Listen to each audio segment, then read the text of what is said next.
দর্শক, আপনারা দেখতে পাচ্ছেন যে এই পাবনা ঈশ্বরদীতে একটি নৃশংস হত্যা মামলার আসামি, পলাতক আসামি এখানে উপস্থিত। জনগণ তাকে এখানে আটক করেছে। পাবনা ঈশ্বরদীতে যেই হত্যাকাণ্ড সংঘটিত হয়েছিল সেখানকার 2 জন আসামি গ্রেপ্তার হয়েছে এবং একজন আসামি পলাতক ছিল। এখানে কাশিমপুর থানা পুলিশ তাকে আটক করে নিয়ে যাচ্ছে। আপনাদেরকে আমি সরাসরি দেখানোর চেষ্টা করছি। তো আপনারা জানেন যে বিগত দিনে এখানে সে আত্মগোপনে ছিল। আত্মগোপনে থাকার কারণে এখানে ওই যে ছেলেটাকে মারা হয়েছে সেই ছেলের যে বোন এই এলাকায় ভাড়া থাকতো, সেই হত্যা মামলার যে আসামি সে এই এলাকায় আত্মগোপনে ছিল। থাকার পরে সেখান থেকে তাকে শনাক্ত করা হয়েছে এবং তাকে ধরা হয়েছে। আপনারা জানেন যে সাথে সাথে কাশিমপুর থানা পুলিশকে অবহিত করেছে। কাশিমপুর থানা পুলিশ অলরেডি তাকে গ্রেপ্তার করেছে এবং তাকে পুলিশ হেফাজতে নিয়ে যাচ্ছে। আপনারা দেখতে পাচ্ছেন যে আমি সামনে থেকে দেখানোর চেষ্টা করছি যে এই ছেলেটি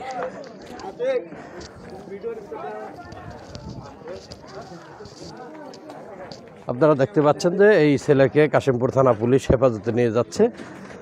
যতটুকু জানতে পেরেছি যে পাবনা ঈশ্বরদীতে এই হত্যাকাণ্ড সংঘটিত হয়েছিল।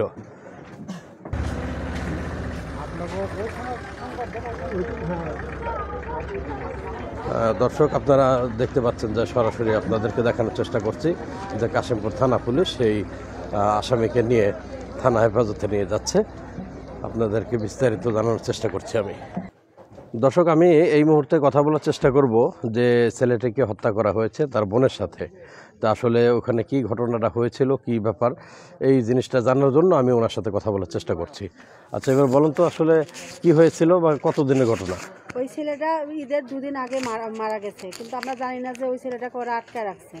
কিন্তু দেখি কি যে ওরা 7,000 টাকা নিয়েছিল না রাজু, 7,000 টাকা নিয়েছিল। বলছে কি তোমাদের ছেলেকে আমরা আটকে রাখছি, 7,000 টাকা দিলে আমরা ছাড়িয়ে দেবো।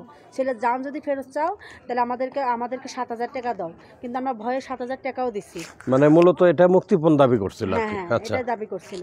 পরে 7,000 টাকা দেওয়ার পরেও আর আমরা পাইনি। পরে মোবাইল বন্ধ করে দিছে।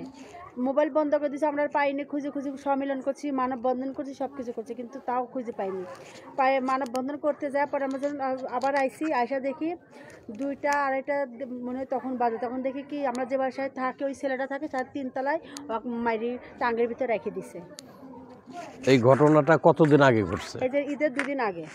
কোরবানি? হ্যাঁ, কোরবানির 2 দিন আগে এই ঘটনা ঘটছে। আচ্ছা, এখানে ওরে কিভাবে পাইলেন? এখানে আমরা বেড়াতে আইছি, আমার যে ছোট ভাইয়ের বউ নিতে আইছি, আর আরেক ভাইয়ের বাড়ি বেড়াতে আইছি। আসে দেখি যে আমার ছোট ভাই এদিকে চা খাইতে গেছে, আর ওক দেখে হোটেলে খাচ্ছে না, হোটেলে খাচ্ছে। তখন ও চিনছে, ও যার কাছে ছবি মুভি সব আছে, তখন ও চিনা পরে ওক ধরছে। পরে আমাদের ফোন দিয়ে করছে যে তাড়াতাড়ি এসো, তপুক যে মারছে সেই শরীরটা না এই জায়গায় আছে। পরে আমরা দৌড়া যা দেখি গিয়ে সত্যিও পরে ধরে নিয়ে এসে যে বাড়িতে আটকে এলাম। পরে পুলিশ খবর দিয়ে নিয়ে গেল। দর্শক, আমি এই মুহূর্তে আছি কাশিমপুর থানার 5 নং ওয়ার্ডের বাগবাড়ি মাদ্রাসা বাজার এলাকায়। আপনারা শুনতে পারলেন এবং জানতে পারলেন যে পাবনা ঈশ্বরদীতে যে একটা ছেলেকে নৃশংসভাবে হত্যা করা হয়েছে, সেই হত্যার যে পলাতক আসামি সোহেল রানা, তার বাড়ি আমি যতটুকু জানতে পেরেছি রাজশাহী জেলার বাগমারা থানায়।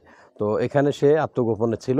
এখানে তাকে এই ছেলের ভাই তাকে দেখে চিনে ফেলেছে এবং তাকে চেনার পরেই তাকে এই এলাকার স্থানীয় লোকজনের সহযোগিতায় তাকে আটক করেছে এবং কাশিমপুর থানা পুলিশকে অবহিত করেছে। আর ইতিমধ্যে আপনারা দেখলেন যে কাশিমপুর থানা পুলিশ থানা হেফাজতে সেই আসামিকে নিয়ে গেল। এই ছিল এখানকার সর্বশেষ। শিহাবুদ্দিন, NGTV, কাশিমপুর।